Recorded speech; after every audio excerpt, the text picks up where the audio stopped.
உயிர்மை வேளாண்மை நண்பர்களுக்கு வணக்கம். இன்னைக்கு இந்த வீடியோல என்ன பார்க்க போறோம்னு பார்த்தீங்கன்னா, நம்ம வந்து ரசாயன உரங்கள் வந்து அதிக அளவுல வந்து நம்ம காட்டுக்கு குடுப்போம்ங்க. அப்படி நம்ம குடுக்குற எல்லா ரசாயன உரங்களுமே நம்ம பயிர்கள் வந்து எடுத்துக்குமா அப்படின்னு கேட்டீங்கன்னா, நம்ம வந்து ஒரு உதாரணத்துக்கு வந்து யூரியா வந்து 45 கிலோ பை குடுக்குறோம்னா, அந்த 45 கிலோவுமே வந்து பயிர் எடுத்துக்குமான்னு கேட்டீங்கன்னா, கட்டாயமா பயிர் எடுத்துக்காது. அந்த யூரியாவுல வந்து 60% வந்து நம்ம வேஸ்ட்டா தான் போகும். வெறும் 40% மட்டும் தான் பயிர்கள் வந்து எடுத்துக்கிட்டு, அது வந்து ஆரோக்கியமா வந்து வளர்றதுக்கு உண்டான வளர்ச்சி வந்து அந்த நைட்ரஜன் வந்து குடுக்கும். மீதி 60% என்ன ஆகும் அப்படின்னு கேட்டீங்கன்னா, அது மண்ணுக்கு அடியிலயோ அல்லது வந்து இப்போ நீங்க ஒரு உதாரணத்துக்கு வயல்ல வந்து குடுக்குறீங்கன்னு வச்சுக்கோங்களேன். நம்ம உரம் வந்து குடுக்குறோம்.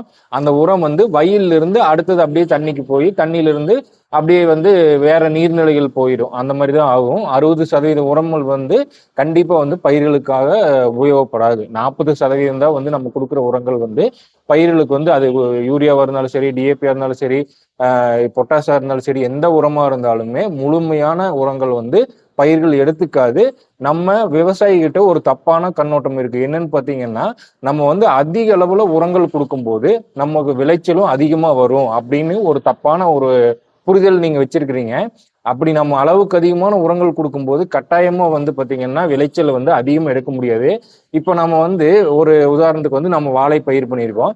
ஒரு 3 மாசத்துல வந்து அதுக்கு வந்து மண் அணைக்கிறோம்னு வச்சுக்கோங்களேன்.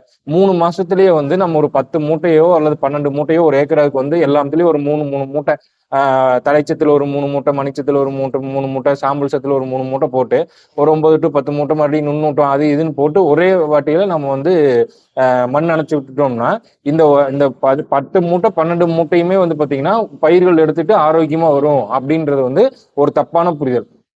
இப்ப நம்ம 10 மூட்டை, 12 மூட்டை ஒரே இடத்துல குடுக்கும்போது, நம்ம வந்து அதை பிரிச்சு, பிரிச்சு குடுக்கறதுக்கும் நெறைய வித்தியாசம் இருக்கு. இப்ப வந்து பாத்தீங்கன்னா, நம்ம 3 வேள சாப்பிடுறோம்.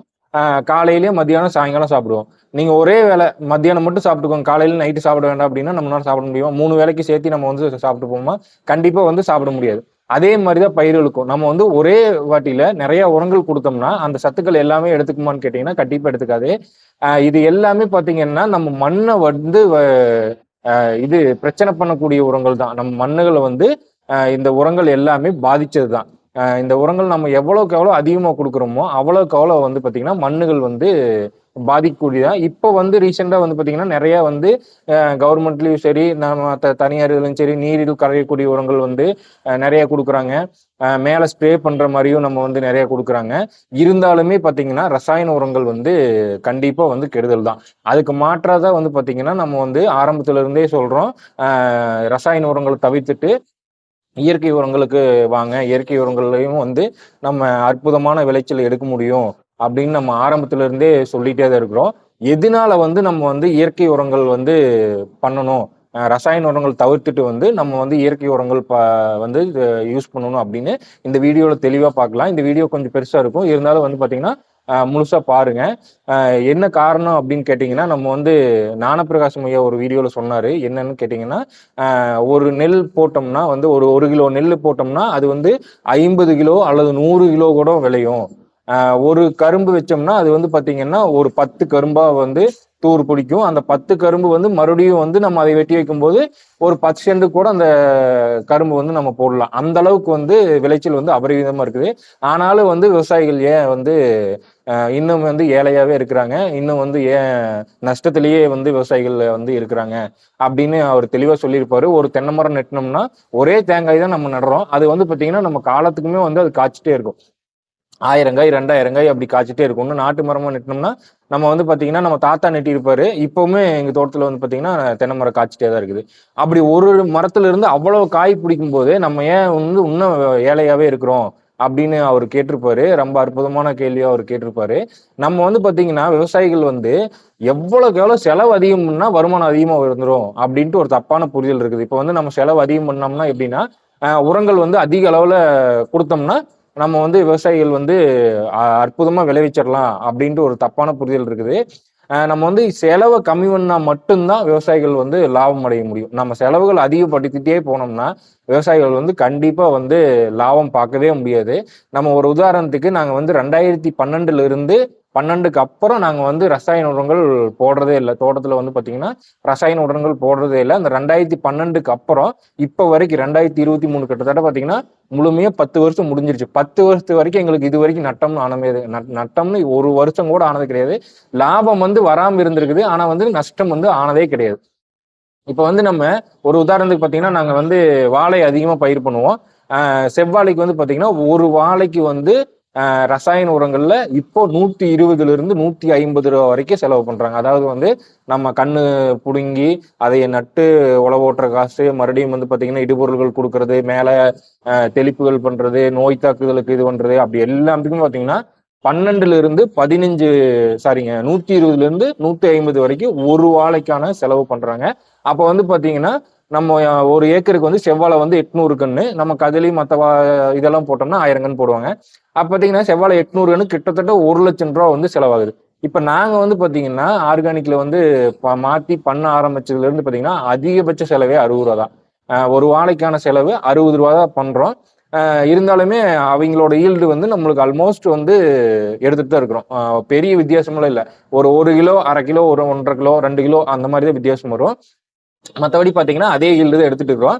இப்போ அவங்களுக்கும் நம்மளுக்கும் என்ன என்ன வித்தியாசம் வருது அப்படின்னு கேட்டீங்கன்னா, அவங்களுக்கு வந்து 120 ரூபாய்க்கு மேல எவ்வளவு வந்து விக்கிறோமோ அதுதான் லாபம். எங்களுக்கு வந்து பாத்தீங்கன்னா 60 ரூபாய்க்கு வித்தாமே லாபம். இப்போ ஒரு உதாரணத்துக்கு ஒரு 150 ரூபாய்க்கு தான் அந்த அந்த ரேட் வந்து நம்ம வந்து விளைவிக்கிற பொருள் வந்து நம்ம கிட்ட இருக்குது. ஆனா வந்து ரேட் வந்து நம்ம கிட்ட இல்ல. ரேட்டை வந்து நம்ம ஃபிக்ஸ் பண்ண முடியறது இல்ல. நம்மளுக்கு நம்ம விளைவிச்ச பொருளுக்கு நம்ம விலை நிர்ணயம் பண்ண முடியறது இல்ல. அது வந்து விவசாயிகளோட ஒரு மிகப்பெரிய பிரச்சனை. அப்படி இருக்கும்போது நீங்க வந்து ரேட் வந்து ஒரு 200 ரூபாய்க்கு போகுதுன்னு வச்சுக்கோங்களேன். ஒரு வாழை வந்து ரேட் வந்து ரொம்ப கம்மியா இருக்கு. நீங்க 500 ரூபாய்க்கு 600 ரூபாய்க்கு போகும்போது உங்களுக்கு பிரச்சனையே இல்லை. நீங்க வந்து ஒரு நல்ல லாபமா எடுக்க முடியுது. ஆனா எல்லா காலத்துலயுமே வந்து 500 600 போறது இல்லை. வருஷத்துல ஏதோ ஒரு சில நாட்கள் மட்டும்தான் அந்த அதிக ரேட் வந்து விற்பனை ஆகுது. மீதி எல்லா நாளுமே வந்து பாத்தீங்கன்னா கம்மியான ரேட்ல தான் விற்பனை ஆகுது. அது வந்து பாத்தீங்கன்னா நம்ம கால சூழ்நிலைய கரெக்டா இருக்கணும். மறுபடியும் வந்து பாத்தீங்கன்னா அந்த ரேட் அதிகமா இருக்கும்போது நம்ம பொருள் வந்து நம்ம விளைவிச்சது வந்து கரெக்டா அறுவடைக்கு இருக்கணும். அப்பதான் வந்து பாத்தீங்கன்னா நம்ம வந்து இது பண்ண முடியும். அந்த லாபத்தை வந்து பார்க்க முடியும். இப்போ அவங்க வந்து 120 ரூபாய்க்கு ஒரு வேளை ரேட்டு வந்து கம்மியான நாள்ல வந்து நம்மளுக்கு அறுவடை பண்ணுது. 120 ரூபாய் செலவு பண்றாங்க. குறைஞ்சபட்சம் 120 ரூபாய் செலவு பண்றாங்கன்னு வச்சுக்கோங்களேன். ஒரு 200 ரூபாய்க்கு தான் வந்து நம்ம விற்பனை பண்ண முடியுது. அப்போ வந்து என்னன்னா அவங்களுக்கு 80 ரூபா தான் வந்து லாபம். அதுவும் வந்து முழுமையான லாபம் கிடையாது. அந்த 120 ரூபாயில வந்து பாத்தீங்கன்னா நம்ம விவசாயியான நம்ம உழைப்பு போட்டிருப்போம். அதுக்கு வந்து நம்ம எந்த ஒரு கூலியும் எடுத்துக்கிறது இல்லை. அது போக பாத்தீங்கன்னா நம்ம சொந்த நிலமா இருந்துச்சுன்னா அதுக்கு ஒரு குத்தகையோட அமௌண்ட் அந்த மாதிரி ஏதோ ஒன்று அது நிலத்துக்கான அமௌண்ட் நம்ம எடுத்துக்கிறது இல்லை. இப்படி எல்லாமே கணக்கு பார்த்தோம்னா நம்ம வந்து 200 ரூபாய்ங்கிறது வந்து நஷ்டமான ஒரு சூழ்நிலை தான். இப்போ நாங்க வந்து ஒரு 60 ரூபாயில இருந்து 70 ரூபாய் செலவு பண்றோம்னு வச்சுக்கோங்களேன். இப்போ 200 ரூபாய்க்கு வந்து நம்ம அதே விற்பனை நாங்களும் பண்றோம். 200 ரூபாய்க்கு வந்து பாத்தீங்கன்னா விற்கும் போது எனக்கு வந்து 130 ரூபா லாபம், அவங்களுக்கு வந்து 80 ரூபா லாபம். அப்போ வந்து பாத்தீங்கன்னா எது உங்களுக்கு பெஸ்டா இருக்கும்? நம்ம வந்து உடனே இன்னொரு என்ன சொல்லுவாங்க, நாங்க இயற்கை உரமெல்லாம் போட்டு இதையும் நான் வந்து மார்க்கெட்ல தான் விற்கிறேன், நீயும் இயற்கை உரமெல்லாம் போட்டு மார்க்கெட்ல தான் விற்கிறேன், நான் ரசாயன உரம் போட்டு மார்க்கெட்ல தான் விற்கிறேன், இது ஏன் நான் வந்து பண்ணணும் அப்படின்ற ஒரு எல்லாருமே நம்ம கிட்ட வந்து பாத்தீங்கன்னா நம்ம போய் சொன்னோம்னா 100ல வந்து பாத்தீங்கன்னா 90 பேர் வந்து இந்த கேள்விதான் முன்வைப்பாங்க.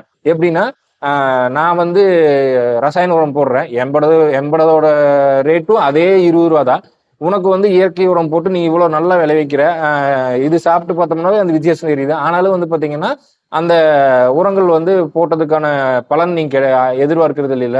அப்போ உனக்கும் அதே 20 ரூபா தான், எனக்கு அதே 20 ரூபா தான், நான் வந்து ஏன் இயற்கையா வந்து நான் பண்ணணும் அப்படின்ற ஒரு தவறான புரிதல் வந்து எல்லாத்துக்கிட்டையுமே இருக்குது. இப்ப வந்து பாத்தீங்கன்னா இந்த செலவை கம்மி பண்றது வந்து நம்ம கையில் இருக்குது. நீங்க வந்து செலவை வந்து அதிகம் பண்றது வந்து ரசாயன உரத்துல நீங்க பண்றீங்க. நீங்க ரேட்டை வந்து நீங்க ஃபிக்ஸ் பண்ண முடியாது.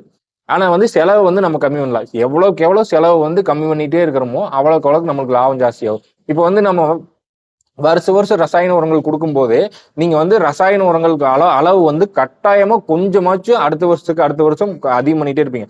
இப்ப யூரியா வந்து ஒரு மூட்டை கொடுக்குறீங்கன்னா அடுத்த வருஷம் குறைஞ்சது ஒரு 1.25 மூட்டையாச்சும் கொடுக்கணும். ஒரு 20 கிலோ வச்சு இந்த வருஷத்துக்கு அடுத்த வருஷம் ஜாஸ்தியா தான் கொடுக்கணும். கொடுத்தீங்கன்னா மட்டும்தான் அந்த விளைச்சல் வரும். அது மாதிரி நீங்க வந்து கம்மியா கொடுக்கணும் அப்படின்னு நினைச்சீங்கன்னா கட்டாயமா அந்த இதை எடுக்க முடியாது. அந்த விளைச்சல் வந்து எடுக்க முடியாது. இது 100% உண்மை. வந்து பாத்தீங்கன்னா நீங்களே வந்து யோசிச்சு பாருங்க. நீங்க கடந்த வருஷம் வந்து காட்டுக்கு எவ்வளவு செலவு பண்ணீங்க, இந்த வருஷம் எவ்வளவு செலவு பண்ணிக்கிறீங்க. கட்டாயமா வந்து செலவு வந்து பாத்தீங்கன்னா அதிகமாவே தான் இருக்கும் ரசாயன உரத்தை பொறுத்தளவுக்கு. ஆனா இயற்கை உரத்தை பொறுத்தளவுக்கு, இயற்கை விவசாயத்தை பொறுத்தளவுக்கு நீங்க ஒரு வருஷமும் பாத்தீங்கன்னா ரசாயன உரங்களை இயற்கை உரங்களை வந்து கம்மி பண்ணிட்டே வரலாம். நீங்க வந்து இந்த வருஷம் வந்து ஒரு ஒரு வாட்டி நீங்க பஞ்சகாவியம் வந்து மாசத்துக்கு வந்து ஒரு 3 வாட்டி கொடுக்குறீங்க அப்படின்னா, ஒரு வருஷம் நீங்க கண்டினியூ பண்ணிட்டு இருக்கிறீங்க, ஜீவாமிர்தம் கொடுக்குறீங்க, மறுபடியும் பாத்தீங்கன்னா உயிர் உரங்கள் கொடுக்குறீங்க, இந்த மாதிரி கொடுத்துட்டே இருக்கிறீங்க அப்படின்னா அடுத்த வருஷம் வந்து கட்டாயமா வந்து பாத்தீங்கன்னா நீங்க இந்த அளவுக்கு முதல் வருஷம் பண்ணின அளவுக்கு அடுத்த வருஷம் நீங்க பண்ண தேவையில்லை. அதுக்கு அடுத்த வருஷம் இன்னுமே கம்மியாகும். இப்போ வந்து நாங்க வந்து பாத்தீங்கன்னா 2012 வாரம் பண்ணிட்டே இருப்போம். நாங்க வந்து எடுத்ததையும் வந்து பாத்தீங்கன்னா நிறைய பேர் சொன்னாங்க, நீங்க வந்து இயற்கைக்கு வந்து எடுத்ததையும் மாத்தினீங்கன்னா கட்டாயமா வந்து நீங்க வந்து அந்த விளைச்சலை எடுக்க முடியாது அப்படின்னு வந்து நிறைய பேர் சொன்னாங்க. ஆனாலும் வந்து பாத்தீங்கன்னா நாங்க வந்து வாரமானா நாங்க வந்து ஏதாவது கொடுத்துட்டே இருப்போம்னா கீழே, இல்லைன்னா மேல இலைவிலை தெளிப்பு 15 நாளைக்கு ஒருக்கா நாங்க வந்து பஞ்சகாவியம், மீனமிலம் இதெல்லாம் தெளிச்சுட்டே இருந்தோம். கீழே வந்து பாத்தீங்கன்னா வாரம் ஒருக்கா ஜீவாமிர்தம் கொடுத்தோம், வேஸ்ட் டீகம்போஸ்ட் கொடுத்தோம், மறுபடியும் பார்த்தீங்கன்னா azospirillum, phosphobacteria, pseudomonas, potassium bleaching bacteria, viride, இந்த மாதிரி பார்த்தீங்கன்னா வாரம் கொடுத்துட்டே இருந்தோம். இப்போ பார்த்தீங்கன்னா நாங்கள் மாசம் ஒருக்கா தான் வந்து பார்த்தீங்கன்னா தெளிக்கிறோம். அப்புறம் ஒரு சில டைம்ல பார்த்தீங்கன்னா எவ்வளோ வந்து க்ரோத் ஆயிருக்குது, இல்லை கொஞ்சம் வந்து பார்த்தீங்கன்னா கம்மியா இருக்குது, வளர்ச்சி வந்து கம்மியா இருக்குது அப்படின்னா மட்டும்தான் நாங்கள் வந்து அந்த தெளிப்பு முறையே பண்றோம். இப்போ வந்து பாத்தீங்கன்னா நாங்க வந்து கண்டுக்கிறதே இல்லை, அந்த அளவுக்கு தான் இருக்குது. கீழே வந்து நம்ம டைம் இருக்கும்போது கொடுக்குறோம். இப்போ வந்து மாசம் ஒருக்கா தான் நாங்க வந்து கொடுக்குறோம். அப்போ வந்து வருஷம் வந்து பாத்தீங்கன்னா மண் வளமாயிட்டே தான் இருக்கும். இப்போ நீங்கள் பார்த்துட்டு இருக்கிறது தூய மல்லி நெல். இது வந்து 100% இயற்கை முறையில் விளைவிச்சது. இது பார்த்தீங்கன்னா எந்த அளவுக்கு வளர்ந்துருக்குதுன்னு பாருங்கள். நாம் இவ்வளோ நாளாக ரசாயன உரங்கள் கொடுத்ததை நம்ம வந்து மண்ணை எந்த அளவுக்கு பாதிச்சிருக்குது, இது எது மாதிரி பாதிக்குது அப்படின்னு இந்த வீடியோவோட அடுத்த பார்ட்டில் ஒரு செயல்முறை விளக்கத்தோடு காமிக்கிறேன். மறக்காமல் நம்ம சேனலை சப்ஸ்கிரைப் பண்ணிவிட்டு அடுத்த வீடியோவுக்காக காத்துருங்க. கண்டிப்பாக உங்களுக்கு இது வந்து எவ்வளோ பாதிக்குது அப்படின்றத பற்றி அந்த வீடியோவில் தெளிவாக உங்களுக்கு புரிகிற மாதிரி சொல்கிறேன். நன்றி. அடுத்த வீடியோ மறக்காம பாருங்க.